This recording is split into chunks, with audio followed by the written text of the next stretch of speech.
इस पे रोको। ये इधर देखना बेटा, इधर निखिल इधर देखो, आयुष रौनक इधर देखो। ये आपका 4th चैप्टर है, लेसन 4th है, द सदर्न प्लेटू रीजन, दक्षिण का पठारी प्रदेश। जो भारत का है, फिजिकल मैप देखोगे भारत में, ये पॉलिटिकल मैप आपके सामने है, इसका फिजिकल मैप होता है। राजनीतिक मैप कहते हैं, देखो भौतिक मैप कहते हो ना, प्राकृतिक मैप कहते हो, सुने हो नहीं सुने हो ना। प्राकृतिक मैप है, उसमें पहाड़ियां रहता है, पठार उठार। इसलिए राजनीतिक जो मानव द्वारा बनाई गई सीमाएं हैं वो हैं राजनीतिक चीजें रहती हैं इसमें, तो पॉलिटिकल मैप में। और फिजिकल मैप में रहता है आपका भौतिक चीजें रहती हैं, जो गॉड द्वारा बनाया गया है, जो ईश्वर द्वारा बनाया गया रहता है, खूब बहुत चीजें। ये जो खेत खलिहान नीम है, जो नेचुरल बने, पहाड़ी बनी है, चोटियां बनी है, झीलें, सब प्राकृतिक रूप है। और जो हम लोग अपना गांव बना लेते हैं, मार्केट बना लेते हैं, तिराहा बना लेते हैं, या बाजार बना लें, शहर बना लें, या सिटी का नाम कर दें, कुछ भी कर देते हैं, प्रदेश कर दें, देश कर दें, पूरे क्षेत्र को बांट देते हैं ना, ये सब मानव द्वारा बनाया गया। ये सब कैसे है? प्राकृतिक। ये सब कैसा है? राजनीतिक मैप, ठीक ना, ठीक है। आज पॉलिटिकल मैप इसको इंग्लिश करते हैं। अब हमने इसमें पठार पढ़ना है। पठार किसे कहते हैं? पठार एक प्रकार का ऊंचा समतली क्षेत्र होता है। जैसे देखते हो आप लोग, ये आपकी पहाड़ियाँ रहती हैं, ये पहाड़ियाँ, उससे से नीचे उतरोगे ये आपका पठार हो जाता है। पठार पहाड़ियों से नीचा रहता है, ठीक ना, लेकिन मैदानों से उथला हुआ क्षेत्र रहता है। कैसे होता है? मैदानी क्षेत्रों से उथला हुआ रहता है, ये आपका मैदान हो जाता है। मैदान, पठारी क्षेत्र से निकलने वाली नदियाँ मैदानों में आती हैं, ठीक ना। मैदान नीचे का क्षेत्र होता है, एकदम नीचे का। अब मैदान नीचे क्या रहेगा? फिर जलीय क्षेत्र रहेगा, जल हो जाता है। मैदान की जगह समुद्र आ जाता है, ठीक ना। हम लोग कहाँ रहते हैं वैसे? मैदानी क्षेत्र में। मानव अधिवास कहाँ जाता है? हर जगह मैदानी क्षेत्र में रहता है। पठारी क्षेत्र में भी सुविधा नहीं होती है, मानव नहीं रहता है, ठीक। तो दक्षिण भारत के पठार के बारे में पढ़ा जा रहा है।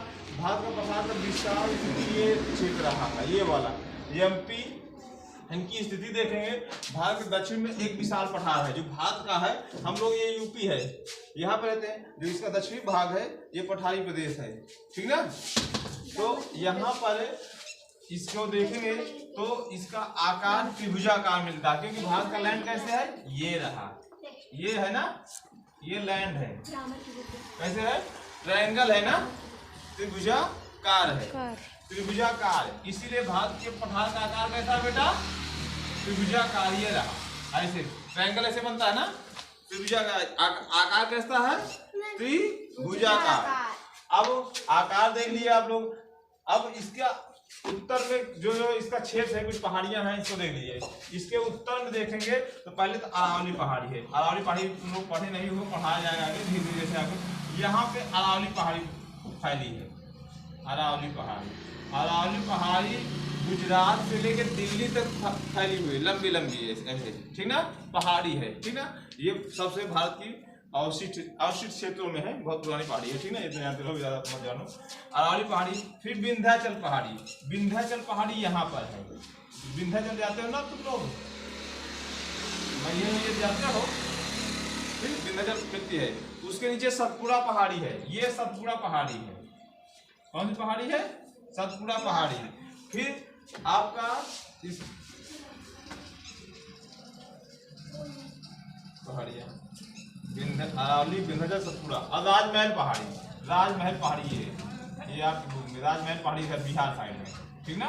ये राजमहल पहाड़ी मिल गया। इसके दक्षिण में कुछ पहाड़ियाँ देखोगे, नीलगिरी, अन्नामलाई। दक्षिण में नीलगिरी और अन्नामलाई दो पहाड़ियाँ हैं। कौन कौन सी? नीलगिरी यहाँ पर मिल जाएगी और अन्नामलाई ये मिल जाएगा। नीलगिरी अन्नामलाई है, ठीक। ये आपको कर्नाटक, तमिलनाडु, केरल क्षेत्रों में है, ठीक ना। अन्नामलाई की अनायमुड़ी है, ठीक ना। ये मिले, ये इतनी पहाड़ियाँ, इन्हीं क्षेत्रों में पठार है। पठार पहाड़ियों से निचला क्षेत्र होता है। कैसा होता है? पहाड़ियों से निचला क्षेत्र होता है, लेकिन मैदान से उथला रहता है। ये मेज के आकार का होता है, ऐसे जैसे कि आपका मेज नहीं होता है, ऊपर ऐसे समतल रहती है, ऊपर ऐसे रहता है, ठीक ना। इतना आप लोग पढ़ लेना। इसकी अवस्थिति बता दिया, किन राज्यों में फैला हुआ है भी देखो। इस पठार प्रदेश में किन किन पठार प्रदेश में है? पहली बात तो मध्य प्रदेश में है, ये एमपी दिख रहा है ना। एमपी राजधानी क्या है? एमपी राजधानी क्या है? मध्य प्रदेश। हाँ क्या है? एमपी राजधानी क्या है भाई? हाँ मध्य प्रदेश राजधानी तो बोला अभी 30 लाख रख दो बेटा, वहाँ रख दो, वहाँ रख दो। भोपाल है, ठीक ना। अब उसके बाद गुजरात, गुजरात की राजधानी क्या है? ये गुजरात, गुजरात कहाँ बोला? गांधी नगर। उसके बाद क्या है? महाराष्ट्र, ये है महाराष्ट्र। महाराष्ट्र राजधानी क्या है? मार खाते याद आने लगे ना सब, बिना पिटाई ये नहीं याद आएगा, ठीक ना। मुंबई आ गई, महाराष्ट्र मुंबई। फिर राजस्थान, राजस्थान जयपुर। जयपुर की कौन सिटी कहा जाता है? कौन सिटी कहा जाता है? Pink city. पिंक सिटी का नाम कौन सा जाता है? जयपुर।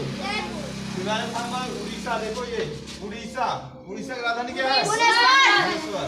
आंध्र प्रदेश राजधानी क्या है? हैदराबाद। आंध्र प्रदेश प्रस्तावित राजधानी कुछ है, क्या है? प्रस्तावित राजधानी क्या? अमरावती।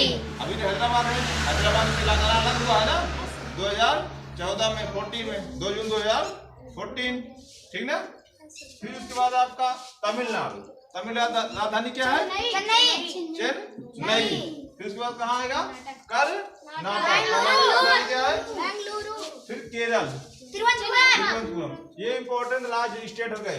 गुजरात 1, राजस्थान 2, मध्य प्रदेश 3, महाराष्ट्र 4 और कर्नाटक 5, आंध्र प्रदेश 5, कर्नाटक 6, 7, 8 या 9 राज्य हैं, 9-10 राज्य हैं जहाँ फैला है। दक्षिणी ज्यादा स्टेट है, वहाँ मैदान का विस्तार है।